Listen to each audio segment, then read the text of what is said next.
nós vamos esclarecer uma coisa aqui antes, importante para começar. Não, mas o senhor já esteve no PT. Seu passado lhe condena, padre. Não me condena. Meu passado me liberta. É o contrário do que você pensa. Nós vamos falar disso. Tá bom. Mas antes, o padre Lucas quer esclarecer o seguinte. Bota na tela aqui o negócio, porque veio aqui uma carta de esclarecimento, já que ontem várias pessoas andaram dizendo aí que o padre não era padre. E aí hoje nós temos aqui uma carta de esclarecimento que está na tela para vocês verem. Se você puder explicar para a gente, padre Lucas. Sim. Já foi falado muito aqui de igreja ortodoxa, mas o povo brasileiro, ele conhece muito pouco da igreja ortodoxa porque ela é uma igreja do Oriente, né, de tradição oriental.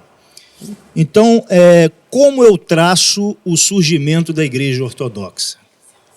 A igreja ortodoxa, ela vem diretamente do nosso Senhor Jesus Cristo. Vem das Sagradas Escrituras, né? Nós sabemos que a primeira igreja que surgiu foi a igreja de Jerusalém. Por quê? Porque os apóstolos e o próprio Cristo era judeu. Então, obviamente, a igreja se estabeleceu em Jerusalém.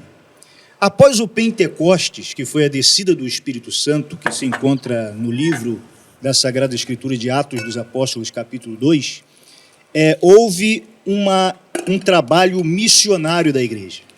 Eles saíram de Jerusalém, não permaneceram só em Jerusalém, mas foram para outros lugares que eram jurisdição da época do Império Romano. Nós sabemos que na época de Cristo, né, e dos apóstolos, o Império Romano é quem dominava o mundo conhecido, né? Então saíram de Jerusalém, foram para Antioquia, foram para as regiões siríacas, foram para Alexandria e aí por diante foram para Roma, Constantinopla. Então, em cada lugar em cada cidade desta do Império, foi estabelecida uma igreja. Então, existia a igreja de Jerusalém, a igreja de Antioquia, a igreja de Alexandria e a igreja de Roma. Nenhuma igreja interferia na outra. Se nós formos estudar a história do cristianismo... Não havia um Vaticano? Não. A igreja romana era apenas mais uma igreja no meio de tantas. Né? Uma pentarquia. Exatamente. Então, o que acontece? Foi-se passando os anos e o Império Romano se converteu ao cristianismo, né? Aí mudou-se aquela estrutura, né? E houve uma união daquelas igrejas promovidas pelo imperador, né, Constantino. E o que acontece? Posteriormente a esta união, houve uma separação. As igrejas localizadas na parte latina, que é chamado Império Romano Ocidental, ficaram sob jurisdição, ou seja, sob o domínio da Igreja Católica Apostólica Romana.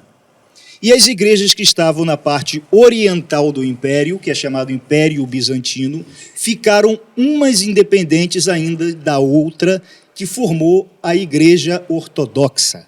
E daí surge a Igreja Católica Apostólica Ortodoxa del Peru. Já vou chegar lá. Então, o que acontece? Essas igrejas ortodoxas, elas são independentes umas das outras. Diferente da igreja romana, que tem um controle central na pessoa de sua santidade, o Papa. Entendi. Né? Então, cada igreja ortodoxa possui ou um patriarca ou um arcebispo.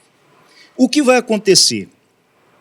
Essas igrejas saem depois do Oriente e vão para o Novo Mundo, que é a América, e daí surge a igreja americana, que primeiro veio da sucessão da igreja russa. A própria igreja russa é uma igreja nova, uma igreja posterior. A igreja foi se espalhando. Agora, o que é necessário para ser uma igreja verdadeiramente ortodoxa? Daí eu vou chegar na igreja do Peru. É necessário uma sucessão apostólica histórica e canônica, legítima. O que é isso? O que é uma sucessão? Sucessão é como se fosse um trem, vagões de trem. Tem a locomotiva, que seria um apóstolo, e tem os vagões posteriores, que são os outros bispos. Então, a igreja, vamos supor, a igreja romana parte de São Pedro. De São Pedro até chegar aos dias de hoje, há uma linha sucessória de bispos, ininterrupta. A Igreja Ortodoxa traça de vários bispos. Por exemplo, de São Paulo, a Igreja Antioquina, São Paulo e São Pedro. A nossa igreja vem diretamente de São Tomé, que foi um apóstolo do Senhor.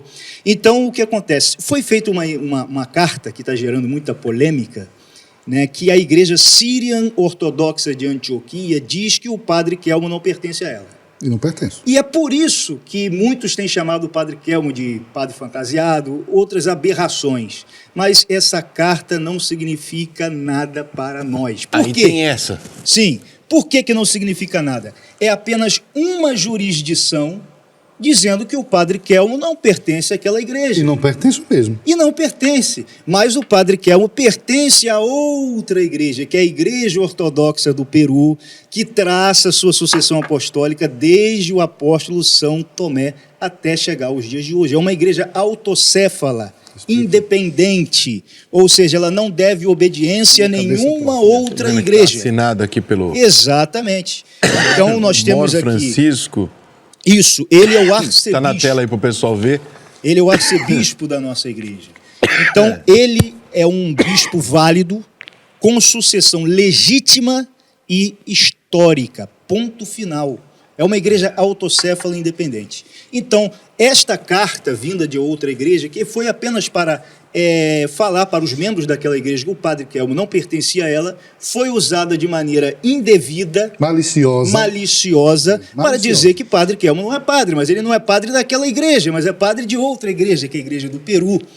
Então, eu creio que com isso já está sanado, essa questão já está encerrada, foi até feito o direito de resposta, o nosso arcebispo do Peru falou sobre isso, o próprio bispo que ordenou o padre Kelmo já deu testemunha sobre isso, a igreja do Peru está erigida legalmente também naquele país, tem registro, então, à medida que uma igreja tem registro, existe, tem normas canônicas, tem sucessão apostólica verdadeira, jamais pode ser taxada de igreja fake e jamais o padre pode ser um padre fake. Então, isso aí é uma malícia, é um desconhecimento da história da igreja. Falta catequese, é verdade. Exatamente. Então, o padre é padre. É padre Eu sou perfeitamente. Padre. Ele foi afastado de celebrar... Licenciado. Licenciado é a palavra correta, Para né? poder De concorrer exercer pela os eleição. sacramentos para concorrer às eleições. Logo acabando esse período, o padre volta às suas atividades. Por que ele permanece com as roupas sacerdotais? Porque uma vez padre, padre para sempre.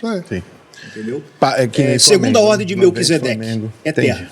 Padre, a gente pulou aqui uma parte, obrigado pelos esclarecimentos. Eu que agradeço. Eu Viu como ele é bom? Eu sou leigo É, nisso aí, né? é um dos melhores que eu tenho, viu? O senhor tem vários Tem outros assessores, padres, tem outros padres. Nós estamos organizando a igreja no Brasil. Nós vamos conseguir oferecer ao povo a oportunidade de conhecer verdadeiramente a ortodoxia aberta aos brasileiros. Não a grupos étnicos, mas aberta a todo brasileiro que queira conhecer.